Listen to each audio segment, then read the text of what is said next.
கர்த்தர் ஒரு அடையாளத்தை காண்பிக்கிறார் என்றாலே கர்த்தர் சொன்ன வார்த்தை நிறைவேறும் நாட்கள் சமீபித்து விட்டது என்று அர்த்தம். அடையாளம் கொடுக்கிறார் என்றாலே அதன் அர்த்தம் என்ன? நிறைவேறும் நாட்கள் சமீபமாக வந்துவிட்டது. என கேட்டுக்கொண்டிருக்கிற கர்த்தருடைய பிள்ளை, இந்த மாதம் கர்த்தர் என்ன வார்த்தை தந்திருக்கிறார்? இதோ நான் உனக்கு ஒரு அடையாளத்தை கொடுப்பேன் என்று. அதன் அர்த்தம் என்ன? பல நாட்களுக்கு முன்பாக, பல ஆண்டுகளுக்கு முன்பாக உன் வாழ்க்கையில் உரைக்கப்பட்டது நிறைவேறும் நாட்கள். தெருவில் இருக்கிற எங்களை யாருமே கட்டுகிறது. கர்த்தர் உங்க வீட்டுக்கு கர்த்தர் வீட்டில் போய் இன்னைக்கு ஃபேமிலியா உட்காந்து கர்த்தர் உங்களுக்கு தந்த வாக்கு தத்தத்தை எல்லாம் சொல்லி இந்த வார்த்தை அறிக்கையிடுங்கள். ஆமென். இவைகள் எல்லாம் சம்பவிக்கும் முன்னே இந்த சந்ததி ஒளிந்து போகாது. இவைகள் எல்லாம் என் கண்கள் காணும். நம்புறவங்க நம்புறவங்க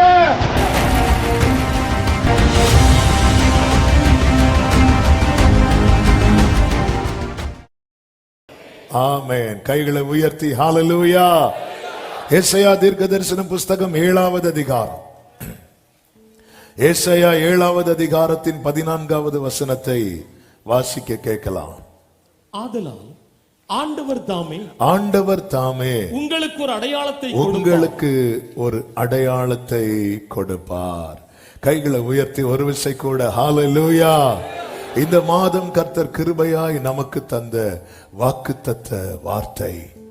ஆண்டவர் தாமே உங்களுக்கு ஒரு அடையாளத்தை கொடுப்பார். உங்கள் கண்கள் பெரிய சோதனைகளை கண்டதுண்டானால் உங்கள் கண்கள் பெரிய அடையாளங்களையும் அற்புதங்களையும் காண போகிறது. நம்புறவங்க மட்டும் நல்ல கைகளை தட்டி ஆமென். இஸ்ரவேலருக்கு கர்த்தர் காண்பித்த அடையாளங்கள், எதற்காக அந்த அடையாளங்களை காண்பித்தார் என்று ஒரு சில காரியங்களை வேகமாய் சொல்லி ஜெபிக்க விரும்புகிறேன். கர்த்தர் நம்மோடு கூட பேசுவாராக. நமக்கும் அப்படியே செய்கிறார். கர்த்தர் நல்லவர். ஆமென். ரோமர் 4 கடைசி வசனங்களிலே இப்படி ஒரு வார்த்தை அதில் சொல்லப்பட்டிருக்கிறோம். ஆபிரகாமுடைய விசுவாசத்தை குறித்து சொல்லிவிட்டு, இது ஆபிரகாமுக்காக மாத்திரமல்ல நமக்காகவும் எழுதப்பட்டு இருக்கிறது, நமக்காகவும் எழுதப்பட்டு இருக்கிறது என்று அந்த கடைசி வசனங்களிலே பார்க்கும்போது நாம் அறிந்து கொள்ள முடியும். ஆபிரகாமுக்காக மாத்திரமல்ல, 23வது வசனம், அவனுக்காக மாத்திரமல்ல நமக்காகவும். எல்லாரும் பைபிளை கையில எடுத்து இப்போ உயர்த்தி சொல்லுங்க, இது எனக்காகவும் எழுதப்பட்டிருக்கிறது, எனக்காகவும் எழுதப்பட்டிருக்கிறது. ஆமென் சொல்லுங்க பார்க்கலாம். எனவேதான் இந்த வேதத்தை நேசிக்கிற தாவீதுக்கு என்றல்ல, இந்த வேதத்தை நேசிக்கிறவர்களுக்கு மிகுந்த சமாதானம் உண்டு. கர்த்தர் உங்களை ஆசீர்வதிப்பாராக. எதற்காக கர்த்தர் அடையாளத்தை காண்பிக்கிறார்? முதலாவது, நாம் இன்னும் அவர் கிருபை நம்மேல் இருக்கிறது என்பதை நாம் அறியும்படியாக. இன்னும் அவர் கிருபை, அவர் இன்னும் நம்மேல் கிருபையாய் இருக்கிறார் என்பதை நாம் அறியும்படியாக கர்த்தர் தாமே அடையாளத்தை கொடுக்கிறார். யாத்திராகமம் 3வது அதிகாரம் 1 முதல் பார்க்கும்போது, ஆமென், மோசே மீதியான் தேசத்து ஆசாரியனாய் இருந்த தன் மாமனாகிய எத்ரோவின் ஆடுகளை மேய்த்து வந்த மோசே தேவ பர்வதமாகிய ஓரே மட்டும் வருகிறான். வந்தபோது 2-3 வசனங்களிலே இப்படி சொல்லப்பட்டிருக்கிறது, கர்த்தருடைய தூதனானவர் ஒரு முட்செடியின் நடுவில் இருந்து உண்டான அக்கினி ஜுவாலையிலே நின்று. 3 காரியங்கள் அங்கே இருக்கிறது. முட்செடி, அக்கினி, தேவன். முட்செடி, அக்கினி, தேவன். இப்பொழுது மோசே பார்க்கிறான். இது மோசேக்கு கர்த்தர் ஒரு அடையாளமாக காண்பிக்கிறார். என்ன அடையாளம்? எப்படி இந்த முட்செடியிலே அக்கினி பற்றி எரிகிறதோ அப்படியேதான் இஸ்ரவேலர்கள் இப்பொழுது எங்கே இருக்கிறார்கள் என்றால் எகிப்து என்னும் தீக்குள்ளே இருக்கிறாங்க. எப்படி இந்த முட்செடியிலே அக்கினி பற்றி எரிகிறதோ அப்படியே இஸ்ரவேலர்கள் எகிப்து என்னும் அக்கினிக்குள்ளே இருக்கிறார்கள். ஆனால் இங்கே என்ன அடையாளமாய் கர்த்தர் காண்பிக்கிறார் என்றால், இந்த அக்கினி பற்றி எரிந்தும் இந்த முட்செடி வெந்து போகவில்லை. காரணம், கர்த்தர் அங்கே இருக்கிறார். இது கர்த்தர் மோசேக்கு எப்படி உணர்த்துகிறார் தெரியுமா? இஸ்ரவேலர்கள் எகிப்தின் பிடியிலே எகிப்தியரால் ஒடுக்கப்பட்டு இருந்தும் இன்னும் அவர்கள் நிர்மூலமாகவில்லை. ஹல்லேலூயா. மோசே வந்து பார்க்கிறான். 3வது வசனம், இந்த முட்செடி வெந்து போகாதிருக்கிறது என்ன? நான் கிட்ட போய் இந்த அற்புத காட்சியை பார்ப்பேன். மோசே, இந்த முட்செடி வெந்து போகாதிருக்கிறது உனக்கு அற்புதமாய் தெரிகிறது, நீ கிட்ட வந்து பார்க்கிறியே, வா எகிப்துக்கு வா, அங்க கிட்ட போய் பாரு. இஸ்ரவேலர் எகிப்தியரால இவ்வளவு ஒடுக்கப்பட்ட பிறகும் இன்னும் அவர்கள் நிர்மூலமாகாமல் இருக்க காரணம் என்ன? தேவன் அது நடுவில் இருக்கிறார், அது அசையாது. தேவன் அதற்கு சகாயம் பண்ணுவார். ஆமென் சொல்லுங்க பார்க்கலாம். கர்த்தருடைய பரிசுத்த நாமத்திற்கு மகிமை உண்டாவதாக. கர்த்தர் ஒரு அடையாளத்தை காண்பிக்கிறார் என்றாலே கர்த்தர் சொன்ன வார்த்தை நிறைவேறும் நாட்கள் சமீபித்து விட்டது என்ற அர்த்தம். கைகளை உயர்த்தி ஆமென் சொல்லுங்க பார்க்கலாம். கர்த்தர் ஒரு அடையாளத்தை காண்பிக்கிறார் என்றாலே, ஹல்லேலூயா. நாம் வாசித்த அந்த வாக்குத்தத்த வார்த்தையிலே ஒரு அடையாளம் கொடுக்கப்பட்டிருக்கிறது. என்ன அடையாளம்? அந்த வசனம் என்ன சொல்லப்பட்டிருக்கிறது? ஆதலால் ஆண்டவர் தாமே உங்களுக்கு ஒரு அடையாளத்தை கொடுப்பார். இதோ ஒரு கன்னிகை கர்ப்பவதியாகி ஒரு குமாரனை பெறுவாள். இது யாரை குறித்ததான வார்த்தை? சத்தமா சொல்லுங்க. அவருக்கு இம்மானுவேல் என்று பேரிடுவாள், பேரிடுவாள் என்று சொல்லப்பட்டிருக்கிறது.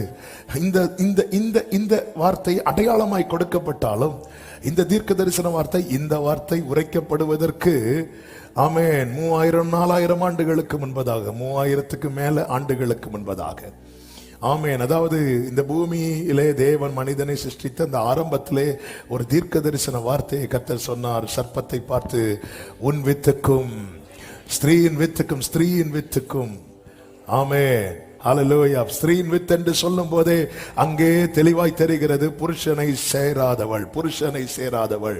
இல்லை என்றால் அவன் வித்துக்கும் என்று அவர் சொல்லியிருப்பார். ஆண்டவருடைய வார்த்தையில ஒன்று கூட, ஒரு உறுப்பு கூட மாறாமல் நிறைவேறும். ஹல்லேலூயா, ஆமென். கர்த்தருக்கு மகிமை உண்டாவதாக. இஸ்மவேலை குறித்து கர்த்தர் ஆபிரகாமோடு பேசும்போது அவன் அவள் வித்து என்று சொல்லவில்லை, அவனும் உன் வித்தா இருக்கிறபடியால். ஹல்லேலூயா. புருஷனை சேர்ந்த பிறகு அவள் வித்து என்று வராது, அவன் வித்து என்று தான் வரும். அவனுடையவன். எனவேதான் ஆபிரகாம் ஈசாக்கை பெற்றான், ஈசாக்கு யாக்கோபை பெற்றான், யாக்கோபு 12 கோத்திரத்தார் இவனை பெற்றான், அவனை பெற்றான், பெற்றான் பெற்றான் பெற்றான் இருக்கும். என்ன பெற்றான்? ஆண்டவரை ஒருவேளை சிலர் நடத்திப்பாங்க, ஆதி ஆரம்ப நாட்கள்ல ஒருவேளை மாறி நடந்திருக்குமோ? இல்லை இல்லை இல்லை, ஆமென். புருஷனை வைத்துதான், அதான் புருஷராய் இருங்கள் என்று சொல்லப்பட்டிருக்கிறது. அப்படிதான் உரைக்கப்படும். ஆனால் இங்கே தீர்க்க தரிசனம் அப்படி அல்ல. உன் வித்துக்கும் அவள் வித்துக்கும், அவள் வித்துக்கும், ஆமென், பகை உண்டாக்கும். இது புரியவில்லை, இது எப்படி புரிந்து கொள்வது? ஆமென், ஹல்லேலூயா. ஒரு புருஷனும் ஒரு மனைவி இணைந்தால் தானே ஒரு பிள்ளை உண்டாகும். இது எப்படி சாத்தியமானது? சாத்தியம் இல்லையே என்று இருக்கும்போது நாட்கள் கடந்து போகிறது. தீர்க்க தரிசனம் அப்படியே இருக்கிறது.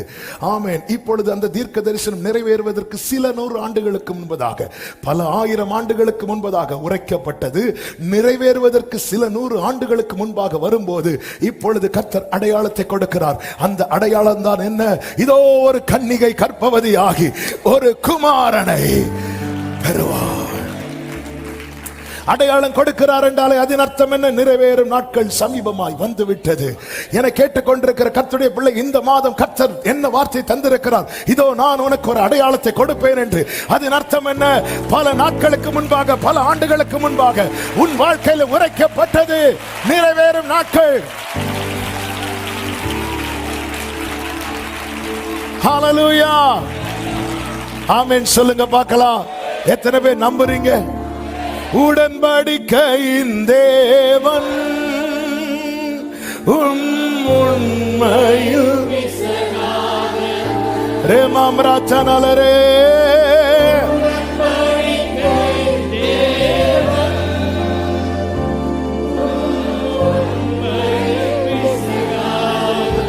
தாவீதுக்கு நான் பொய் சொல்லே என்று சொல்லி சொன்னதை நிறைவேற்றுவேன். என் தாவீதுக்கு நான் பொய் சொல்லே என்று சொல்லி. அப்போஸ்தலர் 7வது அதிகாரம் 17வது வசனத்தில் இப்படி சொல்லப்பட்டிருக்கிறது. அப்போஸ்தலர் 7:17. ஆபிரகாமுக்கு தேவன் ஆணையிட்டு அருளின வாக்குத்தத்தம் நிறைவேறும் காலம் சமீபித்த போது. இதுக்கப்புறம் தான் அடையாளம் எல்லாம் கொடுக்கிறார். நிறைவேறும் காலம். கர்த்தர் ஒரு அடையாளத்தை காண்பிக்கிறார் என்றால் பக்கத்துல வந்துட்டோம். பக்கத்துல பார்த்து சொல்லுங்க, பக்கத்துல வந்துட்டோம். சும்மா சொல்லுங்க, பக்கத்துல. எத்தனை பேர் சந்தோஷமா சொல்றீங்க? நான் ஏதை சொல்ல வைக்கிறேன் தெரியுமா? நீங்க எங்க இருந்து சொல்றீங்க தெரியுமா? அவர் பாதத்துல இருந்து. அவர் பாதத்துல இருந்து நீங்க சொல்லுகிற ஒவ்வொரு விசுவாச அறிக்கையும் உங்க வாழ்க்கையில சுதந்திரமாக போகிறது, சுதந்திரமாக போகிறது. இப்ப ஒரு விஷயம் கூட சொல்லுங்க, பக்கத்துல வந்துட்டோம். ஹல்லேலூயா, பக்கத்துல வந்துட்டோம். இன்னும் கொஞ்ச நேரத்துல மீட்டிங் முடிய போகுது. பக்கத்துல பக்கத்துல வந்துட்டோம். ஹல்லேலூயா. நிறைவேறும் காலம் சமீபித்த போது. இதுவரை ஒரு அடையாளம் இல்ல, ஒரு அடையாளம் இல்ல. 1000 ஆண்டு தாண்டுகிறது, 1000 ஆண்டு தாண்டுகிறது, 1000 ஆண்டு தாண்டுகிறது. இயேசு வெளிப்பட்டு 2024 2000 வருஷத்துக்கு முன்பதாக இயேசு பிறந்தார். இயேசு பிறப்பதற்கு 400-500 ஆண்டுகளுக்கு முன்பதாக தான் ஏசாயா 7:14 உரைக்கப்பட்டது. அந்த வார்த்தை உரைக்கப்படுவதற்கு 3000 ஆண்டுகளுக்கு முன்பதாக தான் அவள் வித்துக்கு முன் வித்துக்கும் பகை உண்டாக்குவேன் என்கிற தீர்க்க தரிசனம் உரைக்கப்பட்டது. வார்த்தை உரைக்கப்பட்டது. உரைக்கப்பட்ட வார்த்தை அப்படியே இருக்கிறது. நிறைவேறும் நாட்கள் சமீபமாய் வருவதற்கு சில 100 ஆண்டுகளுக்கு முன்பதாக இப்பொழுது அடையாளம் கொடுக்கப்படுகிறது. அந்த அடையாளம் தான் என்ன? ஒரு கன்னிகை கர்ப்பவதியாகி. இது எப்படி ஆகும்? இது எப்படி ஆகும்? இது எப்படி ஆகும்? நான் புருஷனை அறியேனே. மரியாளே, ஆமே, நீ சொல்றது உண்மைதான். ஆனா உனக்கு வசனம் தெரியணும். உனக்கு வசனம் தெரியணும். பல காரியம் உனக்கு தெரியாது, ஆனா உனக்கு வசனம் தெரியணும். கர்த்தர் சொன்ன வார்த்தை உறுப்பு மாறாமல் நிறைவேறும், நிறைவேறும். ஹல்லேலூயா. இது எப்படி ஆகும் என்று சொல்லும் போதுதான் கேப்ரியல் சொல்லுகிறான். தேவனால் அனுப்பப்பட்ட மெசஞ்சர், தேவனால் அனுப்பப்பட்ட தேவனுடைய வார்த்தையை உரைக்கும்படி அனுப்பப்பட்ட கேப்ரியல் சொல்லுகிறான், தேவனால் கூடாத காரியம் ஒன்றும். ஹல்லேலூயா. மரியாளே, நீ சின்ன பிள்ளை, உன் இனத்தாள் வயது முதிர்ந்தவள். உனக்கும் அவருக்கு செய்ய முடியும், அவளுக்கும் செய்ய முடியும். பக்கத்துல பார்த்து சொல்லுங்க, எனக்கும் செய்வார், உங்களுக்கும் செய்வார். இதுல யாரு சின்ன ஆளு யாரு வயசானவங்க வீட்டுல போய் பார்த்துக்கோங்க. இப்போ பிரச்சனை வேண்டாம், எல்லாம் கிளியர் பண்ணிடணும். சொல்லும் போது சிலருக்கு ஒருவேளை நம்ம தான் மரியாதை, இவங்க எவ்வளவு பெரிய தேவன் பாருங்க. மரியாதை அப்படி ஃப்ரெஷ்ஷா இருக்கிறாங்க, கன்னிகை எல்லாமே கர்ப்பப்பையெல்லாம் ஸ்ட்ராங்கா இருக்கு, ஃப்ரெஷ்ஷா இருக்கு. ஆனால் எலிசபெத்தோ பேதாவா இப்படிதான் வரும். ஆமா, இப்படிதான் வரும். இதான். ஆனா மரியாளே, இது எப்படி ஆகும் கேட்கிறல்ல, உனக்கும் அவருக்கு செய்ய முடியும்.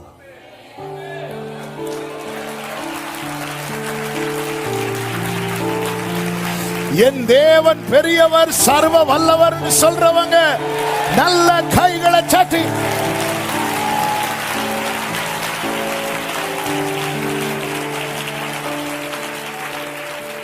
அவ்வளவுதான். ஆண்டவரே, முடிஞ்ச ஆண்டவரே, எப்படி ஆண்டவரே, எப்படி ஆண்டவரே, டைம் ஆகுது ஆண்டவரே, வயசாகுது ஆண்டவரே.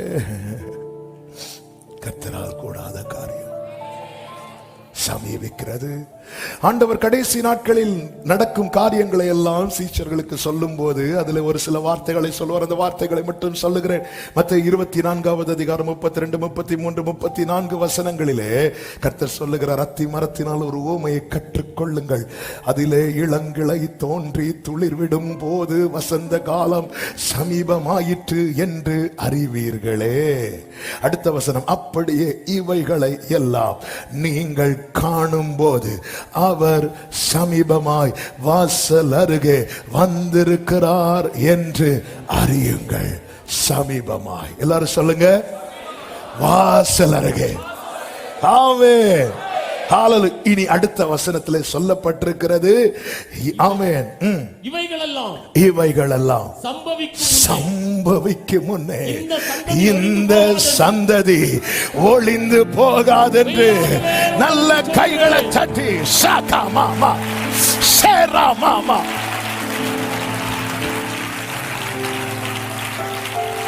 இவைகளெல்லாம் சம்பவிக்கும் முன்னே. வீட்டுல போய் இன்னைக்கு ஃபேமிலியா உட்கார்ந்து கர்த்தர் உங்களுக்கு தந்த வாக்கு தத்தத்தை எல்லாம் சொல்லி இந்த வார்த்தை அறிக்கையிடுங்கள். ஆமென். இவைகள் எல்லாம் சம்பவிக்கும் முன்னே இந்த சந்ததி ஒளிந்து போகாது. இவைகள் எல்லாம் என் கண்கள் காணோம். நம்புறவங்க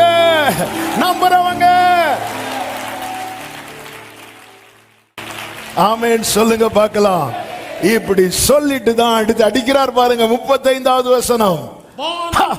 வானமும் பூமியும் ஒளிந்து போகும், என் வார்த்தைகளோ நல்ல கைகளை தட்டி. ஜீசஸ். ஹalleluya, ஹalleluya. உடன்படிக்கையின் தேவன் உம்முண்மை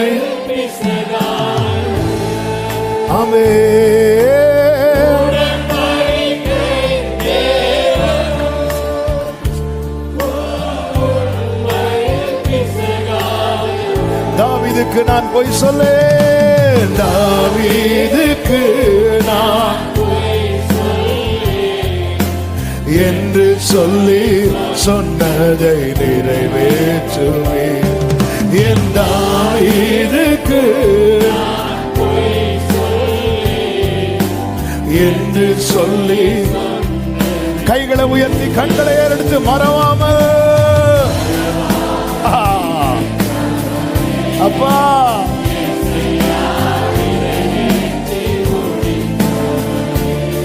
லவ் யூ பா.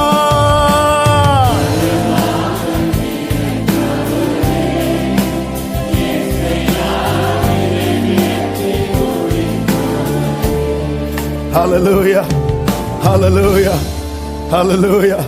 எதற்காக அடையாளம் வருதுனாலே பக்கத்துல வந்துட்டு ஆண்டவர் தாமே உங்களுக்கு. ஹalleluya. இன்னைக்கு காலையில இந்த வார்த்தைகளும் உள்ளே வந்தது. இன்னொரு செய்தியும் உள்ளே ஃபார்ம் ஆக ஆரம்பிச்சிட்டு, அப்ப அந்த செய்தியை கொஞ்சம் மெடிடேட் பண்ணலான்னு போனா ஆண்டவர் போகவே விடல. அந்த செய்தி இருக்கட்டும், இன்னைக்கு காலையில இதை நீ பிள்ளைங்கிட்ட சொல்லு. ஹalleluya, அல்ல பக்கத்துல.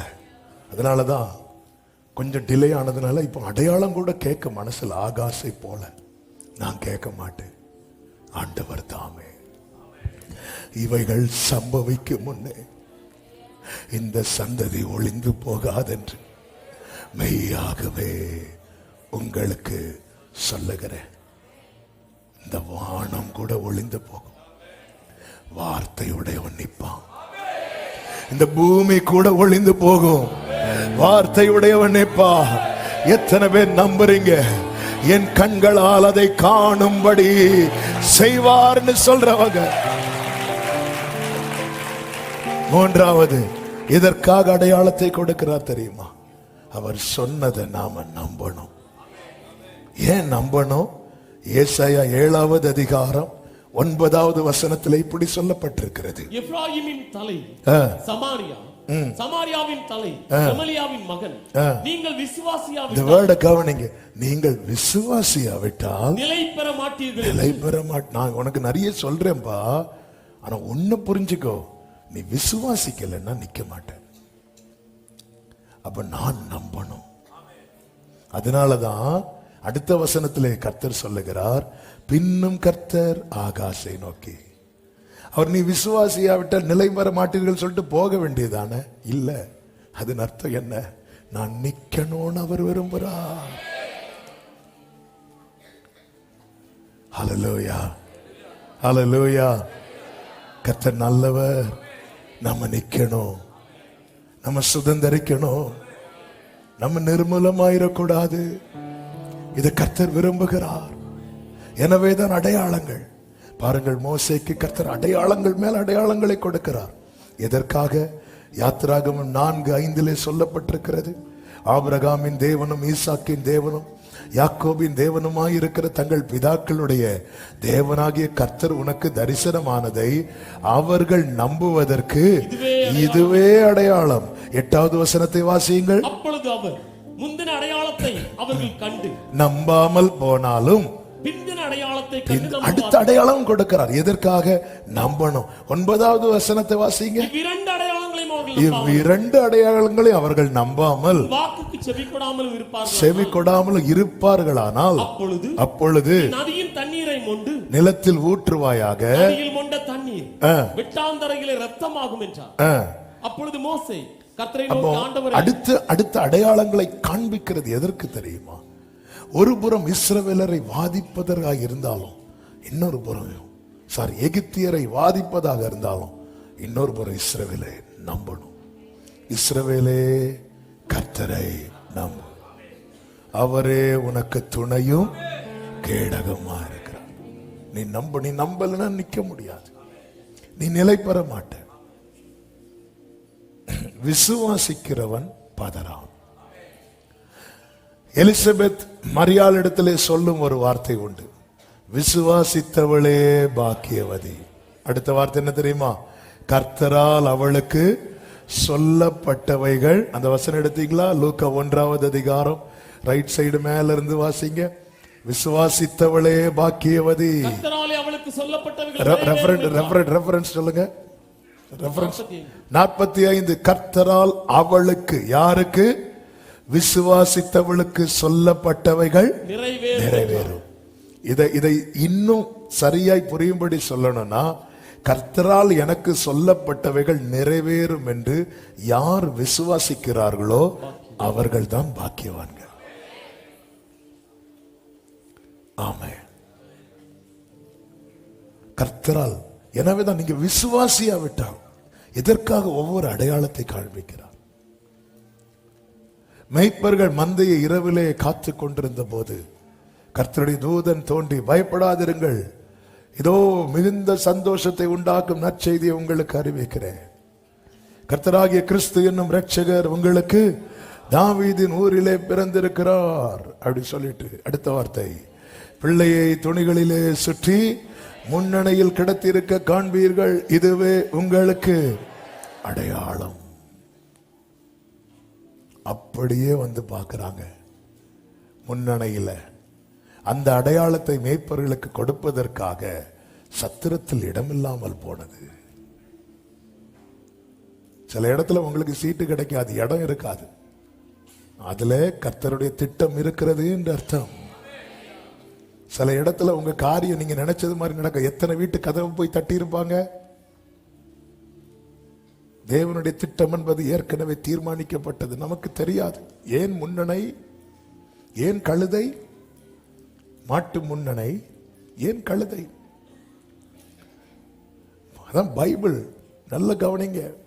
ஏசாயாவை கொண்டு துவங்கும் போதே சொல்லுகிறார், மாடு தன் முன்னணையும் கழுதை தன் எஜமானையும் அறியும், ஆனால் என் ஜனமோ அறிவில்லாம இருக்கிறாங்க. கர்த்தர் அடையாளமா காட்டி கொடுக்கிறார். பிறந்தது யாரு தெரியுமா? இங்க இருக்கிற ஒருத்தருக்காவது தெரியுதா? இல்ல.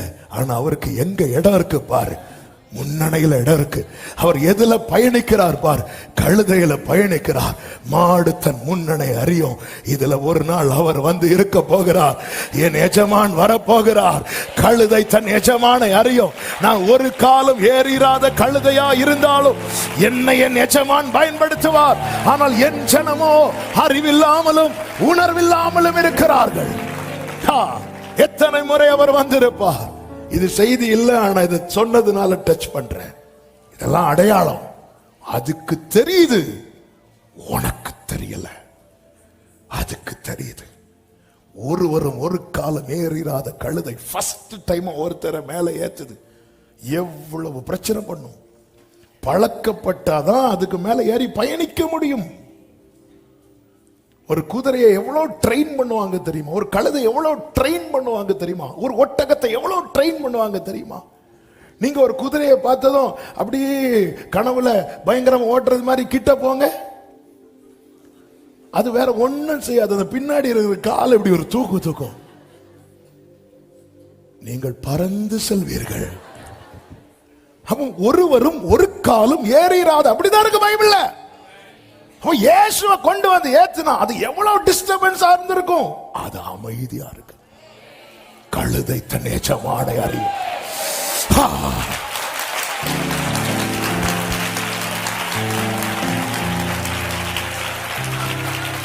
ஆனா நீ அப்பான்னு கூப்பிடுற, அவர் உன்கிட்ட வந்து நிக்கும் போது உனக்கு டிஸ்டர்பன்ஸா இருக்குல்ல. உன் வீட்டுல வந்து கதவை தட்டினா ஐயோ டிஸ்டர்பன்ஸா இருக்குல்ல. மாடு தன் முன்னணையில என்னங்க இருக்கும்? முன்னணையில புல்லுல இருக்கும். அப்ப அதுக்கு ஆகாரம் கொடுக்கப்பட்ட இடத்துல இவரை கடத்தி இருக்கு. அது அமைதியா இருக்கு. எனக்கு சாப்பாடு இல்லைனாலும் பரவாயில்ல, என் ராஜா இருக்கிறார், என் எஜமான் இருக்கிறார். மாட்டுக்கு தெரியுது, கழுதைக்கு தெரியுது.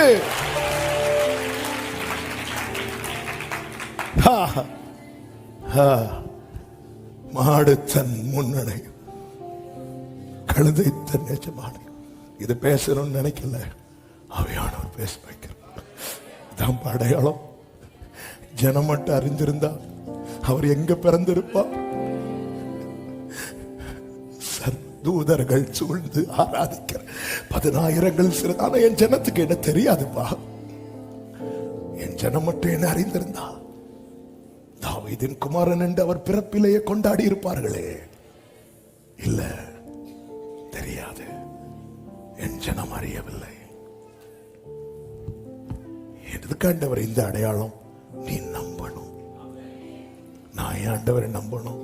நீ நிக்கணும். நீ நிக்கணும். நின்னதல்ல நாம், தெய்வம் நம்மை நிறுத்தியதா. நேடியதெல்லாம் தெய்வம் எல்லாம் தன்னதல்லே. நடத்திய விதங்களே ஓர்த்திடும்போல் பிரியமான கர்த்தருடைய பிள்ளைகளே, நாம நம்பி வரல, அவர் நம்மளை நம்ப வச்சுட்டே இருக்கிறார். ஒவ்வொரு அடையாளத்தை காண்பித்து, ஒவ்வொரு அடையாளத்தை காண்பித்து நல்ல இந்த வேர்டை மனதுல வச்சுக்கோங்க. வாக்குத்தத்தம் உடையவன் கண்களுக்கு முன்பாய் நடப்பது எல்லாமே அடையாளம். வாக்குத்தத்தம் உடையவன் கண்களுக்கு முன்பாய் நடப்பது எல்லாமே அடையாளம். வாக்குத்தத்தம் உடையவன் கண்களுக்கு முன்பாய் நடப்பது எல்லாமே. ஹalleluya, ஹalleluya, ஹalleluya, ஹalleluya. ஜீசஸை விட்டுறாத சபையை, இயேசுவை விட்டு விடாது. நேரம் போறதுனால அடுத்து அவர் காண்பிக்கிற அடையாளம் என்ன? யாத்திராகமம் 12வது அதிகாரம் 23வது வசனம். என்ன அடையாளம்? எதற்காக காண்பிக்கிறார்? கர்த்தர் எகிப்தியரை அதம் பண்ணுகிறதற்கு கடந்து வருவார். நிலையின் மேற்சட்டத்திலும் வாசலின் நிலைக்கால்கள் இரண்டிலும் இரத்தத்தை காணும் போது அடுத்த அடையாளம் என்ன தெரியுமா? ரத்தம், ரத்தம், ரத்தம். இந்த அடையாளம் உள்ள இருந்து நீயும் பார்க்கணும், வெளியே இருந்து அவரும் பார்ப்பார். அப்போ உள்ள இருக்கிற இஸ்ரவேலருக்கும் வெளியே இருக்கிற கர்த்தருக்கும் நடுவா இப்பொழுது அடையாளமா இருக்கிறது என்ன தெரியுமா? ரத்தம், ரத்தம், இயேசு ரத்தம் எல்லா பாவங்களுக்கையும்.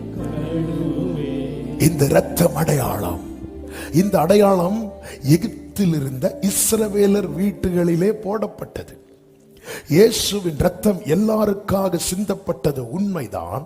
ஆனால் ரத்தம் தெளிக்கப்படுவதற்கென்று ஒரு கூட்டம் தெரிந்தெடுக்கப்பட்டது என்று 1 பேதுரு 1:2 பார்க்கிறோம். இயேசு கிறிஸ்துவின் ரத்தம் தெளிக்கப்படுதலுக்கு தெரிந்து கொள்ளப்பட்ட அப்போ சும்மா கர்த்தர் ரத்தத்தை அப்படி ஊற்றவில்லை. கூப்பிட்டு தெரிந்தெடுத்து அடையாளமாய் போட்டிருக்கிறார். அடையாளமாய் போட்டிருக்கிறார்.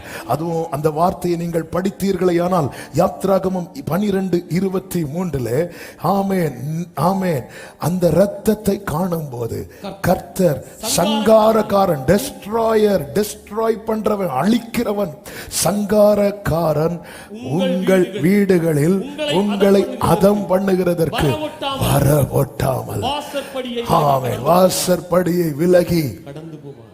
அதன் அர்த்தம் என்ன? இப்போ கர்த்தர் எகிப்தில இறங்கிட்டார், சங்கார தூதனை இறக்கிட்டார். சங்கார தூதன் எல்லா வீட்டுக்கும் போனான். கர்த்தரோ இஸ்ரவேலர் வீட்டுக்கு மட்டும் போனான். சங்கார தூதன் எல்லா வீட்டுக்கும் போனான். கர்த்தரோ இஸ்ரவேலர் வீட்டுக்கு மட்டும்.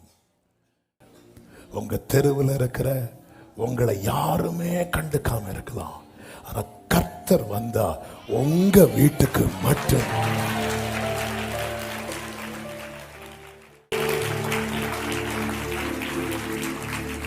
அடையாளம் என்ன? அடையாளம் என்ன? ரத்தம். ஒவ்வொரு வீடா போயிட்டு இங்க வரும்போது கர்த்தரோ வரவட்டாமல் போயிரு. இங்க யார் வந்துட்டா? என்னைக்கோ சங்கார தூதன் கையால சங்காரமாயிருக்க வேண்டிய, ஆனா அவரால சிங்காரம் ஆயிட்டோம். ஹல்லேலூயா, ஹல்லேலூயா. ஆமா, சங்கார தூதன் வந்தா சங்காரம் ஆக்குவான், அவர் வந்ததுனால சிங்காரமாக்கிட்டார். இது அடையாளம், இது அடையாளம். சொல்லிவிட்டு சொல்லுகிறார் 24வது வசனம், இந்த காரியத்தை உங்களுக்கும் உங்கள் பிள்ளைகளுக்கும் நித்திய நியமமாக கைக்கொள்ள கடவீர்கள். கர்த்தர் உங்களுக்கு தான் சொன்னபடி கொடுக்க போகிற தேசத்திலே நீங்கள் போய் சேரும் போது இந்த ஆராதனையை கைக்கொள்ள கடவீர்கள். அப்பொழுது உங்கள் பிள்ளைகள் இந்த ஆராதனையின் கருத்து என்ன? பிள்ளைங்க கேட்பாங்க, எதுக்கு ஆராதிக்கணும் அப்படி கேட்பாங்க. அப்படி கேட்டால் இது கர்த்தருடைய பஸ்காவாகிய பலி. அவர் எகிப்தியரை அதம் பண்ணி நம்முடைய வீடுகளை தப்ப பண்ணின போது, எகிப்தில் இருந்த இஸ்ரவேல் புத்திரருடைய வீடுகளை கடந்து போனார். எகிப்தில் இருந்த எல்லா வீட்டையும் கடந்து போகும்போது என்னை வந்து பார்த்துட்டு போனார். அப்படி அல்ல. இந்த அரசியல்வாதிகள்லாம், அரசியல் தலைவர்கள்லாம் எலெக்ஷன் வரும்போது திறந்த ஜீப்ல நிப்பாங்க தெரியுமா? இப்படி அவர் போகல. தெரிந்தெடுத்து இந்த தெருவில் இத்தனா நம்பர் வீடு, இந்த தெருவில் இத்தனா நம்பர் வீடு. ஆனா சங்கார தூதன் அப்படி அல்ல. அவன் எகிப்தில் இருக்கிற எல்லா வீட்டுக்கும் போகிறான். அவனுக்கு அட்ரஸ். ஏன்னா இங்க வரும்போது கர்த்தர் இருக்கிறார்.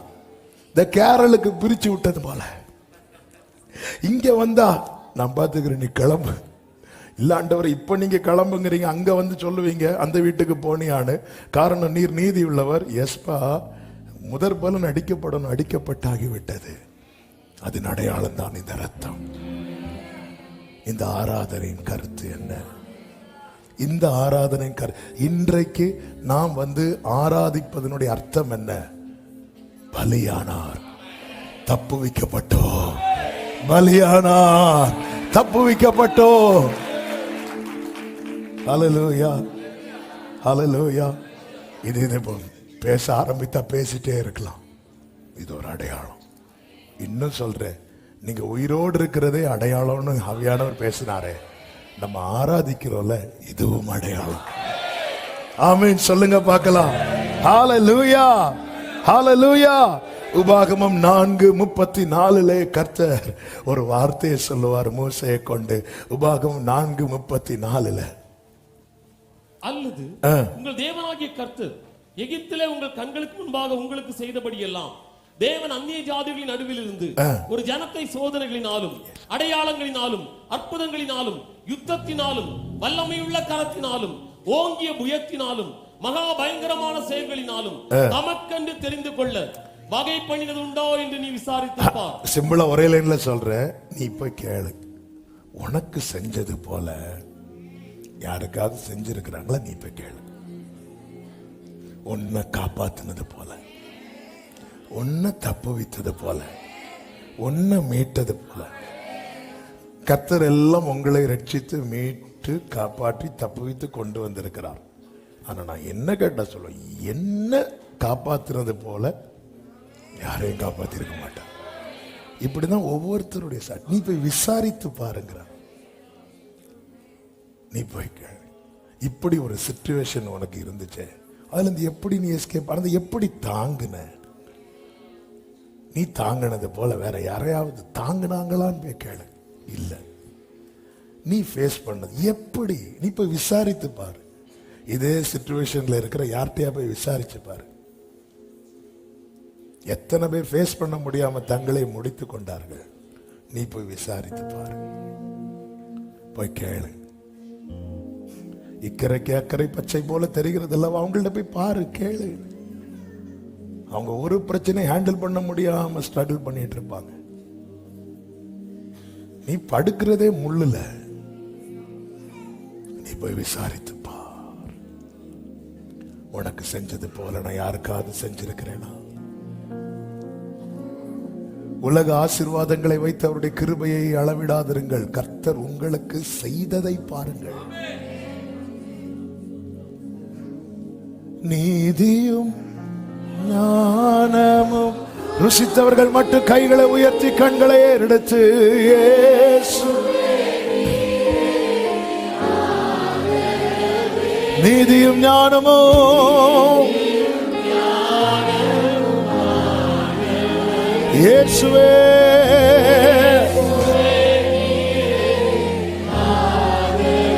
அற்பமான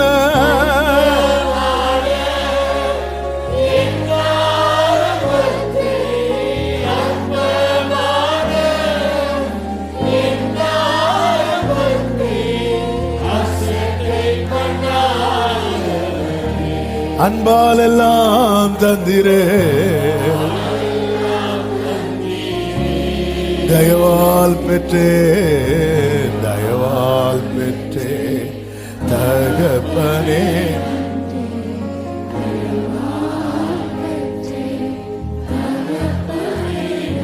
நம்ம பிரச்சனையே நமக்கு செய்யாததுதான் ரொம்ப நினைக்கிறோம்.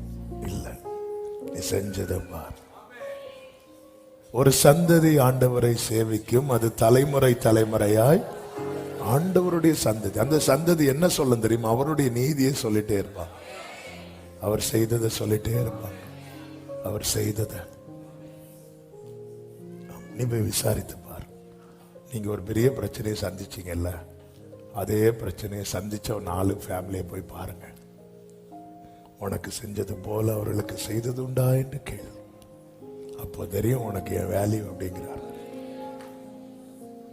ஆமே. நம்ம ஏதோ 1-2 காரியத்தை முன்னாடி வச்சுட்டு இஸ்ரவேல் ஜனங்கள் வனாந்திரத்தில் அழுறது போல எவ்வளவாய் உன் கண் கண்ட பெரிய சோதனைகள். ஆமே. மோசே, இந்த முச்செடி வெந்து போகாதது நீ அதிசயமா பாக்குற. இஸ்ரவேல் ஜனங்கள் இன்னும் நிர்மூலமாகல, போய் பாரு. நம்ம ஒவ்வொருத்தரையும் ஒவ்வொருவருடைய சாட்சியை பார்த்து பிரமிக்கிறோம். நம்ம கர்த்தர் சாட்சியாக வைத்திருப்பதை மறக்கிறோம். எப்படி? ஆமென். ஹல்லேலூயா. அவரே ஆராதனைக்குரியவர். 5வதாக இதற்காக அடையாளம் காண்பிக்கிறார் என்று சொல்லி ஜெபிக்கிறேன். வாக்குத்தத்தம் பண்ணினதை நாம் அடையும்படிக்கு, அதை நோக்கி பயணிக்கும்படிக்கு. உபாகமம் 6வது அதிகாரம் 22, 23 வசனங்கள். கர்த்தர் எங்கள் கண்களுக்கு முன்பாக எகிப்தின் மேலும் பார்வோன் மேலும் அவன் குடும்பம் அனைத்தின் மேலும் கொடிதான பெரிய அடையாளங்களையும் அற்புதங்களையும் விளங்க பண்ணி தாம் நம்முடைய பிதாக்களுக்கு ஆணையிட்டு கொடுத்த தேசத்துக்கு எங்களை அழைத்து கொண்டு போய் அதை நமக்கு கொடுக்கும்படிக்கு எங்களை அவ்விடத்திலிருந்து எகிப்திலிருந்து இஸ்ரவேலரை புறப்பட பண்ணினது போல பாவத்திலிருந்து நம்மை புறப்பட பண்ணி இருக்கிறார். எதற்கு? வாக்குத்தத்தம் பண்ணப்பட்ட தேசத்திலே நம்மை கொண்டு போய் சேர்த்து அதை நமக்கு கொடுக்கும்படியாக. எனவேதான் இரத்தம் தெளிக்கப்படுதலுக்கு தெரிந்து கொள்ளப்பட்ட பரதேசி. பரதேசினா யாரு?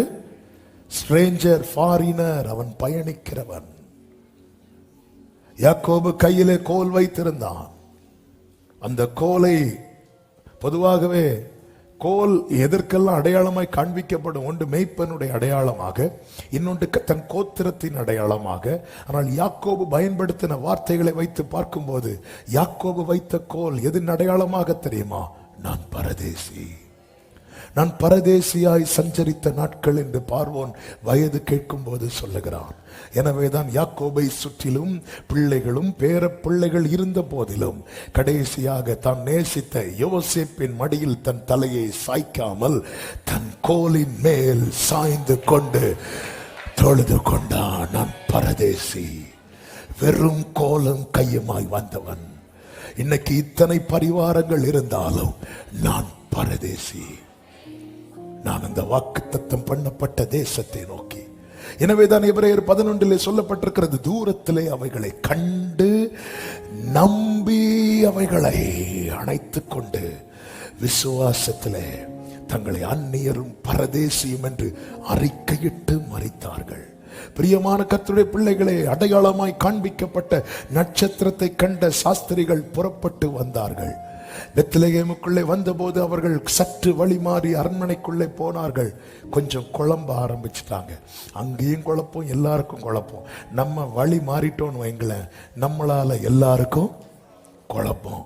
வழி மாறின யோனாவால கப்பல்ல இருந்த எல்லாருக்கும் குழப்பம். ஆமே, நீங்க பெரிய தீர்க்கதரிசியா இருக்கலாம், ஆனா இருக்கிற இடத்துல சுத்தி குழப்பம்னா நம்ம ட்ராக் மாறி இருக்கிறோம்னு அர்த்தம். அரண்மனையே கலங்கிட்டு, ஏரோதுக்கு தூக்கம் போச்சு, எல்லாம் போச்சு. ஏன்னா இவங்க ட்ராக் மாறிட்டாங்க. இவங்க புரியாம திருப்பி வந்து பார்க்கும்போது நட்சத்திரம் அங்கே இருக்கிறது. அந்த நட்சத்திரத்தை கண்டார்கள், சந்தோஷப்பட்டார்கள். இப்ப திரும்பியும் பயணத்தை துவங்குறாங்க. அந்த நட்சத்திரம் எங்க போய் நின்றது தெரியுமா? இயேசு இருந்த இடத்துல. அது போலதான் அநேக அடையாளங்களை கர்த்தர் காண்பித்து உறுதிப்படுத்தி நம்மை ஒவ்வொரு ஸ்டெப்பா எடுத்து வைக்கிறாரே. நாளை அவர் இருக்கும் இடத்துல நம்மை கர்த்தர் கொண்டு போய் சேர வைத்து அவரை பணிந்து கொள்ளும்படிக்கு கர்த்தர் உங்களை ஆசீர்வதிப்பாராக. கர்த்தர் தாமே உங்களுக்கு அடையாளத்தை தருவாராக. அப்படியே கண்களை மூடி, நீதியும்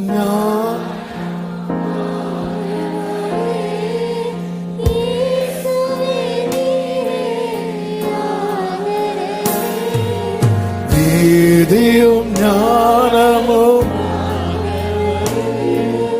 இயேசுவே நீரே. கைகளை உயர்த்தி அற்பமான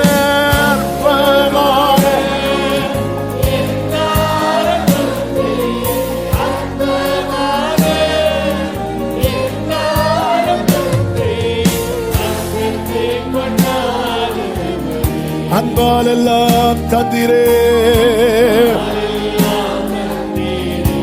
சொல்லுங்க, தயவால் பெற்றேன், தயவால் பெற்றேன், தயவால் பெற்றேன். தலைமுறை தலைமுறையாய்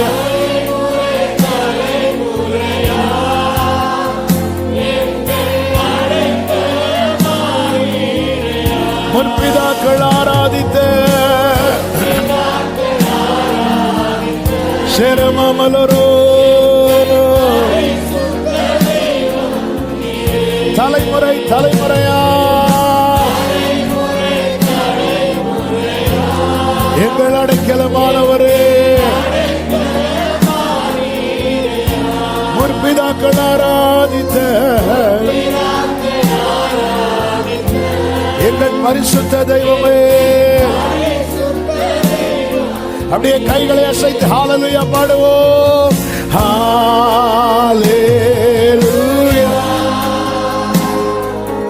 ஹalleluya